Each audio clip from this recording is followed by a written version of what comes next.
نبی پاک صلی اللہ علیہ وسلم کی حدیث ہے مسلم میں طبرانی میں، حضور نے فرمایا آؤ میں تمہیں پچھلے زمانے کے ایک ایماندار نوخیز ولی اللہ کی بات سناؤں۔ پچھلے زمانے حضور نے فرمایا پچھلے زمانے میں ایک بادشاہ جادو کے زور پہ حکومت کرتا تھا۔ جب وہ ایک جادوگر اس نے رکھا ہوا تھا تو جادوگر اس کو جادو بتاتا، وہ جادو کے زور پر حکومت کرتا۔ جادوگر بوڑھا ہو گیا تو کہنے لگا بادشاہ کوئی نوجوان میرے پاس بھیج دے، اب میں بوڑھا ہو گیا ہوں، میرا پتہ کوئی نہیں کب مر جاؤں۔ ایک نوجوان کی ڈیوٹی لگائی، بڑا زیرک سمجھدار، اپنے رعایا میں سے چن کے جو ذہین فطرت مزاج بچہ تھا وہ اس نے لگایا۔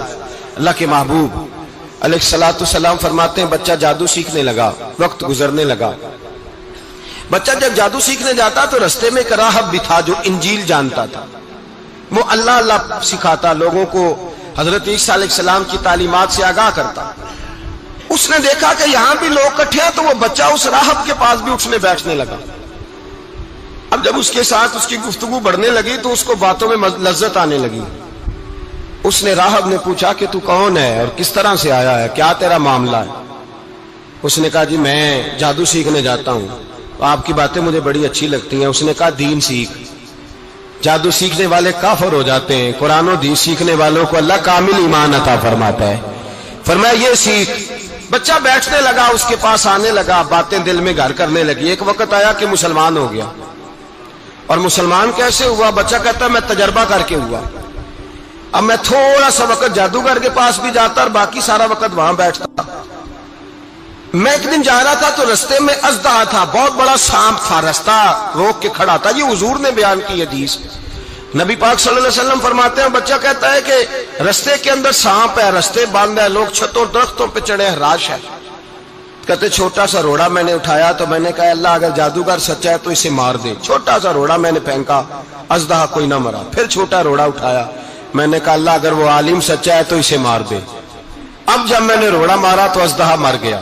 میرے اندر سے گواہی آئی نہیں دین کی باتیں سچی ہیں، نہیں قرآن کی باتیں اسلام سمجھانے کے لیے عرض کر رہا ہوں، اگرچہ اس دور میں انجیل تھی، اللہ رسول کی باتیں اچھی ہیں۔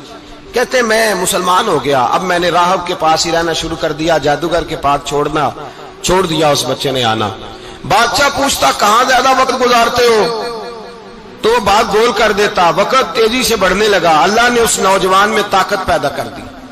اب وہ اس کے اندر نا اللہ نے توانائی روحانیت پیدا کر دی، ابھی جوان ہے، 14-15 سال عمر ہے۔ اللہ نے اب جو بیمار بھی آتا وہ دعا کرتا تو اللہ صحت عطا کر دیتا، جو بھی آتا۔ بادشاہ کا ایک درباری تھا، بادشاہ کو پنکھا جلتا تھا، وہ اندھا ہو گیا، کوئی ایسی تکلیف آئی کہ نابینا ہو گیا، بڑے علاج کرائے شفا نہیں ہوئی۔ کسی نے اس بچے کا پتہ بتایا کانوں میں، اس کے پاس گیا تو بچہ کہنے لگا شفا تو ہو جائے گی پر کلمہ پڑھنا پڑے گا، مسلمان ہونا پڑے گا، جس پیغمبر کا میں غلام ہوں تجھے بھی بننا پڑے گا، دین پہ عمل کرنا پڑے گا، اللہ شفا دیتا ہے۔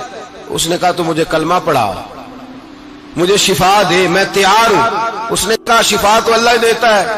اس نے اللہ تبارک و تعالیٰ کا ذکر کر کے دعا مانگی، یہ مسلم شریف میں حدیث ہے، طبرانی میں موجود ہے۔ اللہ نے اسے شفا دی، اس نے کلمہ پڑھنا شروع کر دیا۔ یہاں ایک نقطہ لکھا ہے ہمارے علماء نے، کہتے ہیں جب اللہ ولایت عطا کرتا ہے نا تو یہ سفید بالوں والے کا حصہ نہیں ہوتی۔ اگر جوانی میں کوئی آدمی توبہ کر کے تصوف کے راستے پہ چلتا ہے تو سب سے زیادہ ولایت اللہ اسے عطا فرماتا ہے، سب سے زیادہ ولایت اس کے پاس ہوتی ہے۔ ابھی اس کے بال کالے ہیں، چڑھتی جوانی ہے، دعا کی تو اللہ نے، اور حدیث پاک میں موجود ہے کوڑے آتے تو شفا یاب ہو جاتے، اندھے آتے تو شفا یاب، برس والے آتے تو اللہ سے دے۔ جوان ہے، بادشاہ کے پاس وہ واپس گیا، وہ جو آدمی جس کی آنکھیں ٹھیک ہوئی تھی۔ بادشاہ نے پوچھا کہ کیسے شفا ملی؟ تو کہنے لگا میرے رب نے شفا دی ہے۔ بادشاہ سجدے کراتا تھا، اپنے آپ کو منواتا تھا، معاذ اللہ، کہنے لگا میرے علاوہ کون رب ہے؟ اس نے کہا وہی رب ہے جس نے تجھے پیدا کیا ہے، اور وہی رب ہے جس نے مجھے اندھے کو آنکھیں دی ہیں، وہی ہے میرا مالک۔ کہا اچھا تو مجھے نہیں مانتا؟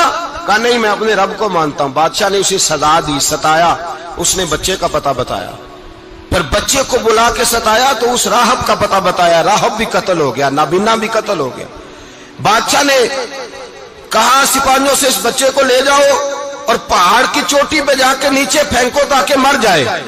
بچہ پہاڑ کی چوٹی پہ گیا تو ہاتھ اٹھا کے کہنے لگا یا اللہ میرے لیے نہیں اپنے لیے، میرے لیے نہیں اپنے لیے انہیں اپنی قدرت کے جلوے دکھا. میرے لیے نہیں، اللہ کے بندے اپنی جان بچانے کی دعائیں نہیں مانگتے، اپنے لیے انہیں اپنی قدرت کے جلوے دکھا. یہ دعا مانگی، جتنے لوگ ساتھ آئے تھے وہ سارے زمین پہ گرے اور سب مر گئے، پہاڑ سے گر کے مر گئے. بچہ واپس سیدھا بادشاہ کے پاس کہنے لگا لو بھائی میرے رب نے مجھے بچا لیا ہے.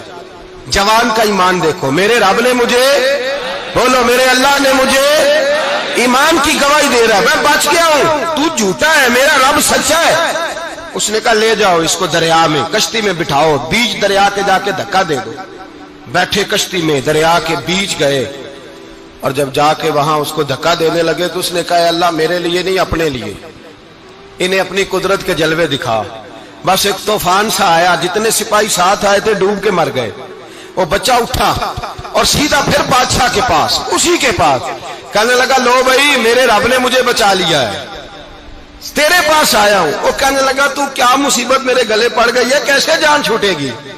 تو بچہ کہنے لگا اگر تو مجھے باندھے درخت کے ساتھ اور سارے ملک کو بلائے، لوگوں کو اکٹھا کرے، پھر تو مجھے تیر مارنا، میں تجھے بتاؤں گا کیسے مارنا ہے، میں مر جاؤں گا. اللہ کا بندہ نوجوان ایمان دیکھو، مرنے کے طریقے بتا رہا ہے، میں تجھے بتاؤں گا میں کیسے مروں گا. یہ بات کہی، بادشاہ نے سارا مجمع جمع کیا، ملک سارا باہر آ گیا، درخت کے ساتھ باندھ دیا. کہنے لگا بھائی لوگوں یہ مجھے مارنا چاہتا تھا، مار نہیں سکا، اب میں اسے بتانے لگا ہوں کہ میں کیسے مروں گا. اسے کہو جب تیر مارے تو ساتھ میرے رب کا نام بھی لے، میں اپنے رب کے نام پہ جان دوں گا، ایمان کی پختگی میں اللہ کے نام پر جان دوں گا. اسے کہو رب کے نام پہ مارے، مر جاؤں گا. بادشاہ نے اللہ کہہ کے تیر مارا، پیشانی میں لگا، بچے کی روح پرواز کر گئی. جتنا مجمع کھڑا تھا سارا کلمہ پڑھ کے مسلمان ہو گئے، سارے مسلمان ہو گئے سارے. میرے رسول پاک سید عالم صلی اللہ علیہ وسلم نے نوجوانوں کو بتایا جب تمہارے اندر ایمان کی قوت آئے گی تو اللہ تمہاری مدد کرے.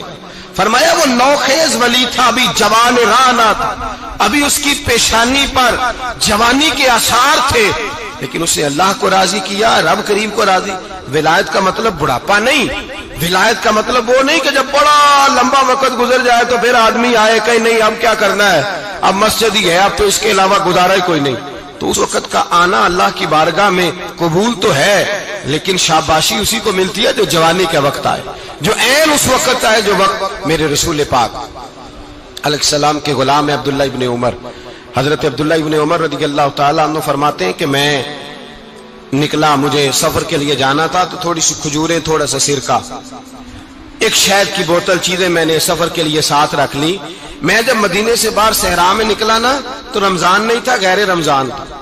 میں نے ایک نوجوان کو دیکھا بکریاں چرا رہا، بکریاں چرا رہا. اے جوان، آپ فرماتے ہیں اس کا چہرہ بڑا نورانیت والا، گرد پڑی ہوئی پر بڑا حسین.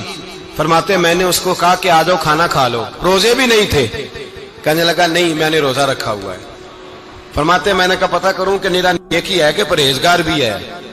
نیک وہ ہوتا ہے جو نماز پڑھے روزہ رکھے، پرہیزگار وہ ہوتا ہے جو گناہ سے بچے، وہ پرہیزگار ہوتا ہے. کہا پتہ کروں پرہیزگار بھی ہے کہ نہیں. کہتے میں قریب گیا تو میں نے جا کے اس کو کہا بھائی تیری بکریاں بڑی پیاری ہیں، میرا دل کرتا ہے ایک بکری مجھے دے دو.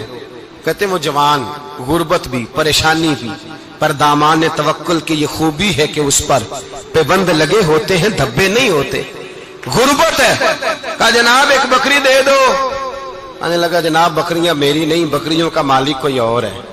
کہتے میں نے آزمانے کے لیے کہا کہ بکریوں کے مالک کو کہنا ایک بکری بھیڑیا لے گیا ہے، کہہ دینا بھیڑیا لے گیا ہے. تو کہتے اس نے میری طرف دیکھا، گرد سے اس کے بال اٹے ہوئے، آنکھوں میں روشنی، چہرے پہ اطمینان، لب و لہجے میں ایمان کی طاقت. نوجوان کہنے لگا حضور بکریوں کے مالک کو تو کہہ دوں گا بھیڑیا لے گیا ہے، جب عرش کا مالک پوچھے گا تو کیا جواب دوں گا، اللہ کو کیا جواب دوں گا. کہتے ہیں میں کانپنے لگا اس کی بات سن کے. واپس آیا، جو کام نکلا تھا وہ چھوڑا، واپس لوٹ آیا. میں نے پتا کیا کس کا غلام ہے، پتا چلا فلاں آدمی کا ہے. کہتے میں نے پہلے غلام خریدا، پھر پتا کیا تیرے پاس بکریاں کتنی ہیں، اس نے کہا 400. کہتے میں نے مالک سے ساری بکریاں خریدی، پھر غلام کو بلایا، پھر وہ بکریاں تحفے میں دی، تحفے میں۔ کہنے لگا حضور یہ سارا کچھ مجھے کیسے ملا؟ میں نے کہا تیرا ایمان بڑا پختہ تھا تو میرے رب نے تجھے انعام